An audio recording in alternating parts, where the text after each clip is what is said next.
Boa tarde a todos. Hoje é dia 5 de maio. Meu nome é Alessandra Becker e estou reunida com os pesquisadores Francisco Pires, Margarida Gutierrez, Antônio Lixe e Caio Prates para mais um podcast do Grupo de Conjuntura. O episódio de hoje começará com uma breve atualização sobre a curva de contágio da Covid-19 no Brasil. Será feita também uma comparação das medidas fiscais adotadas no exterior em relação aos estímulos fiscais adotados no Brasil para enfrentar a crise. Bom, eu acho que já se pode dizer, a essa altura, sem risco de errar, que nós estamos diante da mais global, da mais universal das crises na história da humanidade. A crise na saúde pela pandemia do coronavírus e a brutal crise econômica a ela associada são fenômenos que atingem de forma parecida, embora com intensidades diferentes, todos os países. Enfim, nessa crise nós não estamos sozinhos no mundo. E dada essa característica de universalidade, uma boa maneira de avaliar o desenrolar das duas crises aqui no Brasil, sua profundidade, suas implicações, etc., é através de comparações do que vem ocorrendo com o que vem ocorrendo em outros países. Há muitas variáveis a comparar, e aqui a gente vai fazer uma coisa modesta. A gente vai, na verdade, tocar em 3 pontos. Então, o primeiro ponto do nosso podcast vai ser uma brevíssima atualização do acompanhamento que nós estamos fazendo toda semana sobre o estágio da epidemia no Brasil, comparando com alguns outros países no resto do mundo, que é uma análise que tem um papel crítico, porque a intensidade e os desdobramentos da crise na economia dependem crucialmente do sucesso no controle da epidemia. O nosso segundo ponto é uma avaliação de quão preparadas, é uma brevíssima avaliação de quão preparadas estão a economia brasileira e as demais emergentes para resistir aos impactos da crise. Quer dizer, uma breve análise comparativa. E o terceiro ponto, também uma breve análise comparativa, visa aferir a resposta da política econômica no Brasil em relação à pandemia, vis-à-vis os demais países do mundo. Então, eu vou pedir ao Caio que comece fazendo aquela atualização do balanço da evolução da epidemia que ele já vem fazendo nos últimos podcasts, só para a gente ter o estado atual dessa epidemia no Brasil.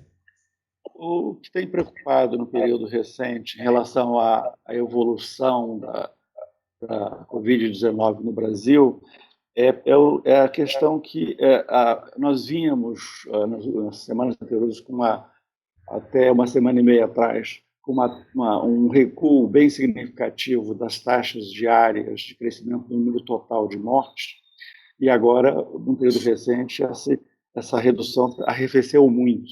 Para vocês terem uma ideia, a taxa diária de crescimento do número de mortes, eu sempre insisto que eu pego em médias semanais para evitar a volatilidade excessiva dessa taxa, ela, no dado de ontem, na última semana encerrada ontem, essa taxa do número diário de mortes foi 7,1, e uma semana atrás estávamos com um número de 8,5, então ela está caindo já muito, muito lentamente.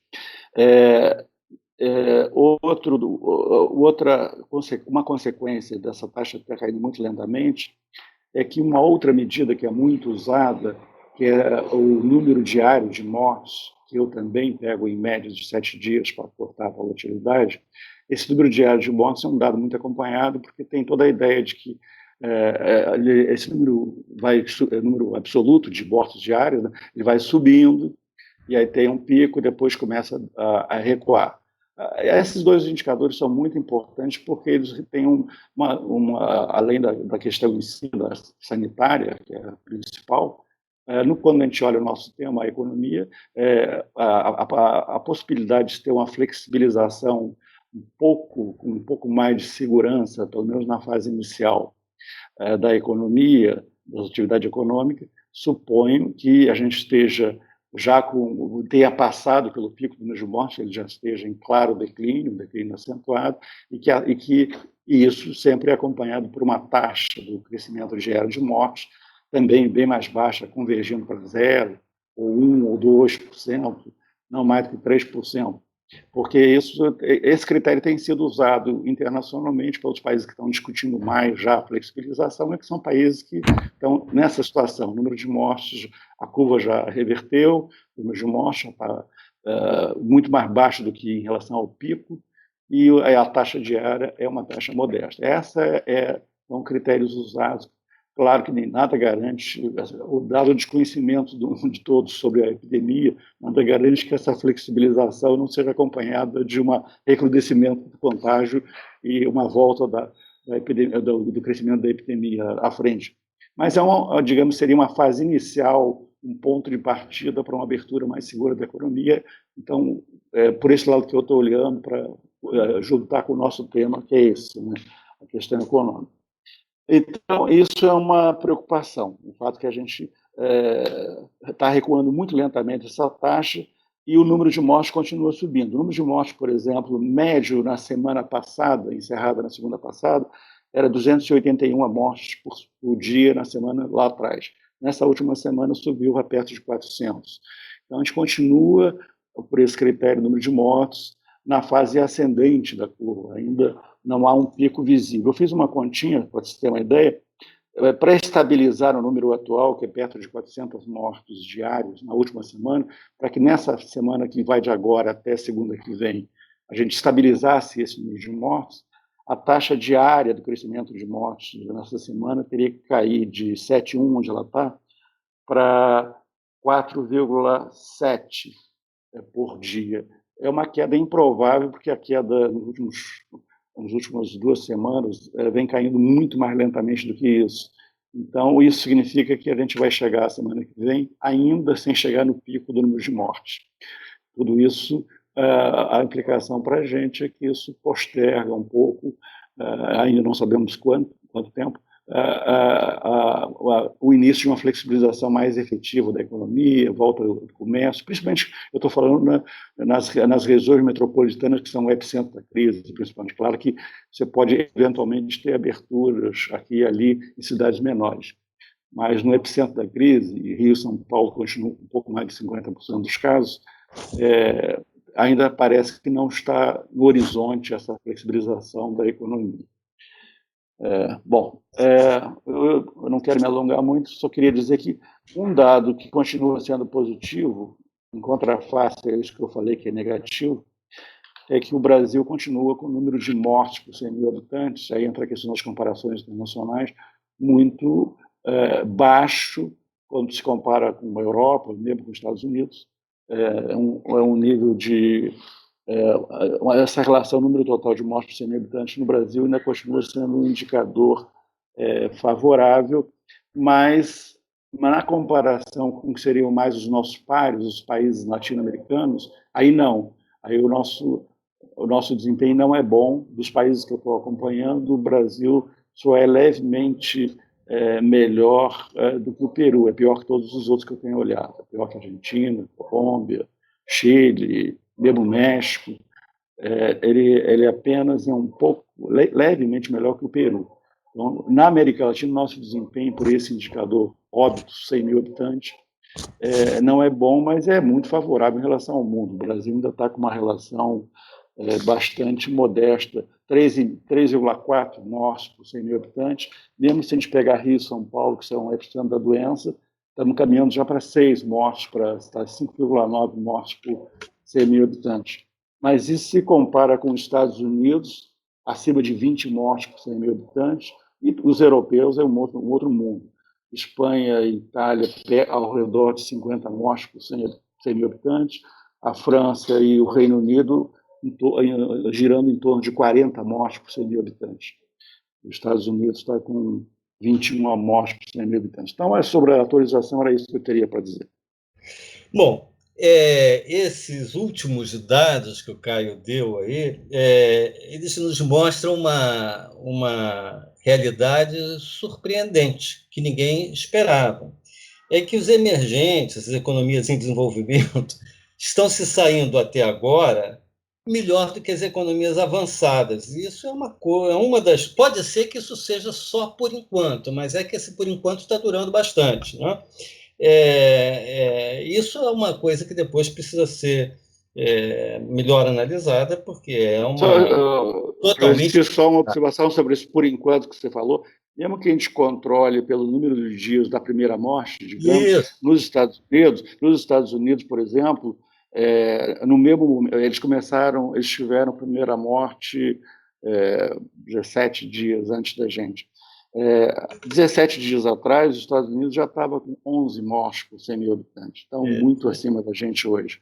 Então, só para reforçar esse ponto, que continua havendo esse dado, que países latino-americanos, os africanos também, E mas africanos eu não tenho também, cara. acompanhado, os africanos também, mas eu não tenho olhado os dados africanos. Os latino-americanos, então, não há qualquer termo de comparação com os Estados Unidos e muito menos com a Europa, que de fato lá é o epicentro da contagem, das mortes, da gravidade da crise. Então, Bom, esse é o dado. Esse é o dado bom, e o dado negativo é que a gente ainda está longe do pico de morte e ainda está longe dos critérios que vêm sendo mais ou menos usados mundialmente para pensar em flexibilizações graduais. Então, isso tem um impacto negativo para a nossa economia, mas vamos acompanhando como é que essa trajetória evolui nos próximos dias. Porque, Caio, nós esperávamos, Diga. um mês atrás, nós esperávamos que o pico fosse esta semana, não? Quando a gente fez as primeiras projeções, nós esperamos que tivéssemos neste momento no pico e que a partir da semana que vem a gente já pudesse ter uma curva descendente, mas... Eu já adiantei que o número de mortos vai, na semana que vai de agora até segunda-feira que vem, esses 7 dias, incluindo o dia de hoje até segunda-feira, vai continuar crescendo. É improvável que haja um recuo tão grande da taxa de número de mortes, que é o requerido para estabilizar o número de mortes da última semana, que foi perto de 400 mortes por dia, vai continuar crescendo pela trajetória recente da curva de recuo da taxa diária de mortos. Nada indica que a gente vai ter um recuo tão substancial que seria requerido para a gente chegar no tal pico do número de mortos. Então, como isso e o pico sequer a gente pode tomar como um critério para abrir a economia. Na verdade, se pensa em abrir a economia depois que passa do pico, e há uma queda significativa de número de mortes em relação a esse pico. É isso que nesse contexto que os países, de modo geral, têm discutido flexibilização. Ou seja, então é meio preocupante, porque é um cenário que a coisa está ficando um pouco postergada, essa flexibilização do isolamento que permita a abertura do comércio, ainda que mil restrições e cuidados, abertura daqui e dali, que atividades, restaurantes, eu não sei o que, enfim, várias atividades comecem a operar mesmo que de forma parcial, né? Mas, infelizmente, por enquanto, nós não temos esse quadro, e isso é o dado negativo. O dado positivo, que eu comentei, o Francisco reforçou que o número de mortes é muito baixo no Brasil, por 100 mil habitantes, controlando pela população, portanto, em relação ao que existe no mundo. Bom, mas voltando então ao plano global, quer dizer, no que se refere à epidemia, os países em desenvolvimento estão surpreendendo por ter até agora um resultado melhor do que os avançados. Porém, quando a gente vai para a economia, dificilmente isso acontecerá. A ver, mas dificilmente. Essas economias emergentes, em desenvolvimento, elas tendem a ser mais fortemente atingidas pelos choques associados, por exemplo, à queda dos preços das commodities, que está sendo muito grande, petróleo, nem falar, pela forte retração dos fluxos de financiamento internacional, etc. Então, há uma grande preocupação no debate internacional com as consequências econômicas da crise do coronavírus sobre os emergentes, que são, a princípio, mais frágeis e vulneráveis que as economias avançadas, né? E, refletindo esse tipo de preocupação, a revista Economist dessa semana construiu uma tabela muito interessante para comparando 4 indicadores de fragilidade ou força financeira, né, de 66 economias emergentes, para ajudar a pensar como elas estariam posicionadas para resistir aos choques da crise. Então, esses 4 indicadores são dívida pública, como percentagem do PIB, dívida externa O custo do financiamento, né, porque isso é uma variável também importante para impactar, não só pela facilidade de financiar eventuais necessidades, tanto em dólares como em reais. Esse custo do financiamento é tanto o custo do financiamento em moeda forte, quanto em termos reais em moeda nacional. E a taxa de cobertura das reservas, quantas reservas cobrem em termos das necessidades de gastos de divisas, né? Então, usando esses 4 indicadores, a revista compara 66 economias. A número 1 é a mais fortalecida financeiramente, e a 66, tipo, a Venezuela, no caso, é a mais frágil financeiramente. No caso do Brasil, o Brasil se encontra coladinho com 4 outras economias latino-americanas, que são México, 3 outras, desculpa, México, Colômbia e Chile. Então, México, Colômbia e Chile e Brasil estão juntas, né, uma atrás da outra, da posição 28 a 31, quer dizer, elas são na metade superior, ou seja, melhor posicionadas. Não estão muito bem, na frente estão, evidentemente, na maior parte, economias asiáticas, como Taiwan, Coreia do Sul, China, etc., mas não está mal, está na metade superior, né? Então, por esse critério, quer dizer, a gente vê que o Brasil não está numa posição boa, mas não é uma situação tão desconfortável assim. Não estamos tão mal na foto comparativa.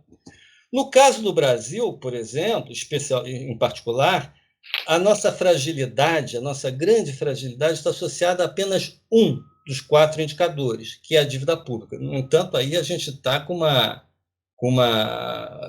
eles vão botando cores do azul escuro ao vermelho escuro, a gente está aí no vermelho, né? Aí não chega ao vermelho escuro, mas no vermelho. Então, nesse indicador, a gente está muito mal, mas nos outros, reservas, custo do financiamento, dívida externa e tal, o Brasil está bem. Agora... Só um parênteses no teu ponto aí. O fato de que o indicador que a gente está mal é dívida pública é um argumento forte contra economistas que estão propondo para o pós-crise uma reativação com peso grande fiscal, que quer dizer aumentar mais a dívida. Então, na verdade, portanto, a fragilidade do país por esse lado.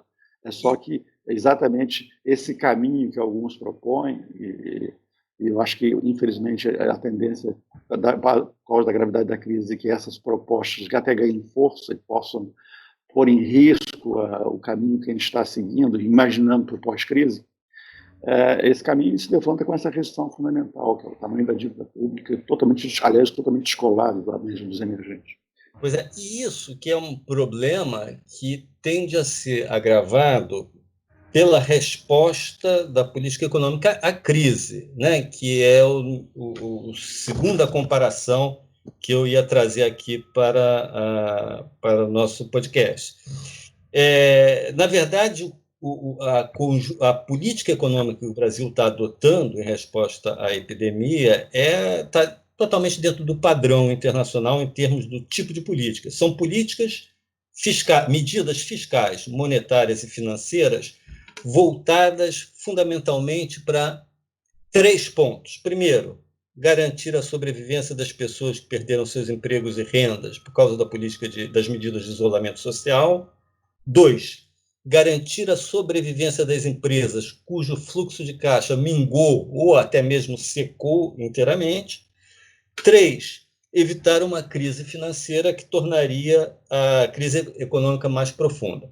Eu não vou aqui eu só vou trazer uma brevíssima comparação só quanto ao aspecto, quanto às medidas que geram impacto fiscal.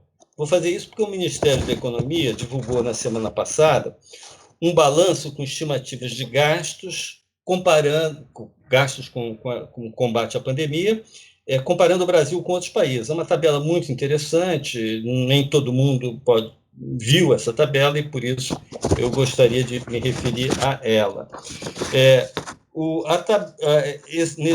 Nessa apresentação do Ministério da Fazenda, se mostra que o impacto dos gastos primários para combater a pandemia no Brasil estão estimados em 4,8% do PIB. Estou falando só de gastos. Tá? Provavelmente é um número que está subestimado, porque eles estão trabalhando com uma estimativa de queda do PIB de 3,3%. A nossa estimativa é de uma queda maior, o que elevaria a relação gastos sobre PIB, mas disso aí nós falaremos na semana que vem. Mas o ponto é o seguinte, comparando-se com outros países, nós vemos que algumas economias avançadas devem gastar mais do que isso. Os Estados Unidos, por exemplo, devem gastar 6,8% do PIB. Porém, a média das economias avançadas, os programas anunciados até agora, para a média das economias avançadas, significa um gasto de 4,3% do PIB. Claro que, como essas coisas são todas aproximadas, digamos que o Brasil está mais ou menos em linha com isso, um pouquinho mais talvez, mas em linha com essa média. O gasto médio das economias emergentes está em 2,3%. Ou seja, por este balanço, a gente é levado a concluir que a política brasileira tem sido bastante agressiva em termos de desembolsos no seu enfrentamento da crise. Neste lado, estou me referindo ao lado fiscal. Isso aqui é importante, porque muita gente supunha que, por causa do teto dos gastos, o Brasil não ia... E, aliás, ainda tem alguns que ainda falam isso, né? Isso aí, com as mudanças que foram feitas para flexibilização, absolutamente não teve efeito algum, muito pelo contrário. Agora, na verdade, o que a gente pode pensar quer dizer, a nossa posição é que isso aí tinha que ser feito mesmo, quer dizer, não se pode poupar nessa altura gastos para enfrentar essa epidemia, que é uma crise severíssima, mas ela deixa uma herança. Quer dizer, aí a gente volta ao ponto anterior, né, que a fragilidade brasileira já maior, já era uma dívida pública alta, e uma das consequências desse enfrentamento à crise é que vai haver uma gigantesca necessidade de financiamento do setor público. Uma parte grande desse financiamento deverá ser atendida com o aumento da dívida pública.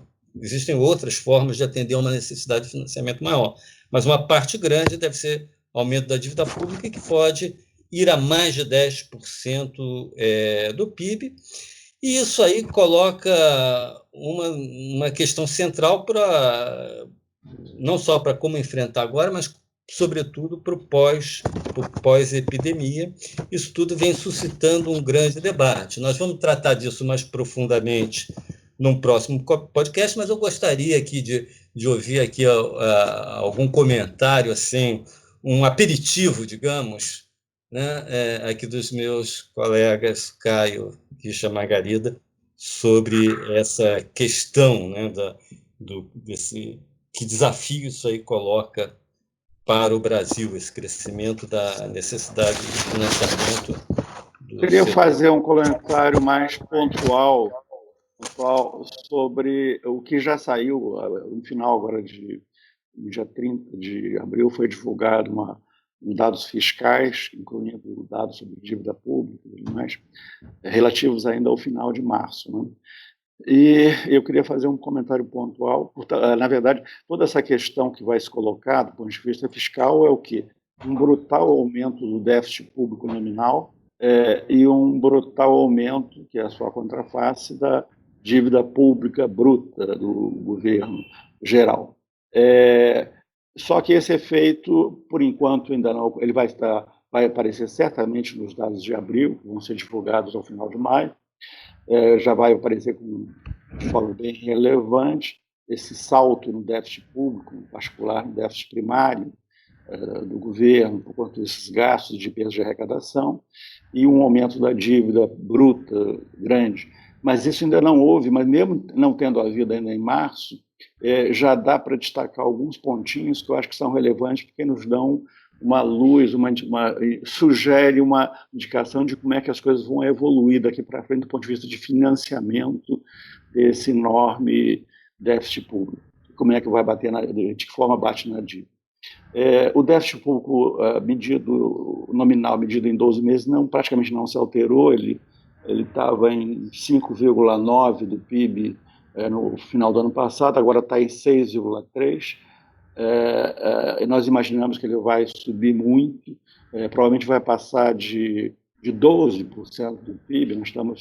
O próprio número oficial do governo, que o Mansueto divulgou recentemente, é um déficit primário do setor público como um todo, não só o governo central, mas estados e municípios, da ordem de 8% do PIB. Você põe aí mais uns 4%, dificilmente será menos de despesa com juros, já estamos num déficit de 12%, 8 mais 4, 12%.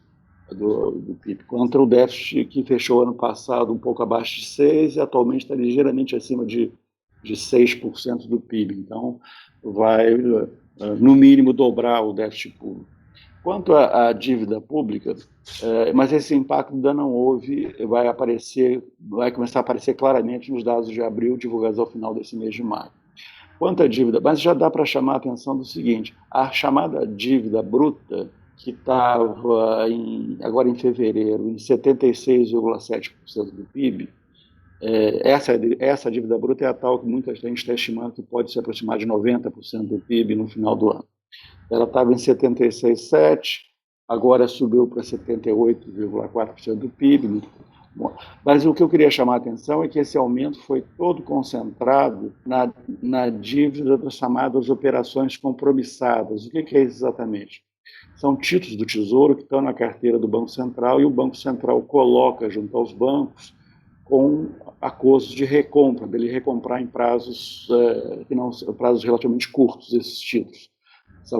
São títulos que o Banco do Tesouro, dívida do Tesouro, mas que o Banco Central usa para gestão monetária, para basicamente atuar no mercado de reservas bancárias e manter a taxa de juros do interbancário próxima, bem colada na taxa Selic meta, que atualmente está em 3,75 e essa semana vai ser reduzida para algum valor que não sabemos ainda.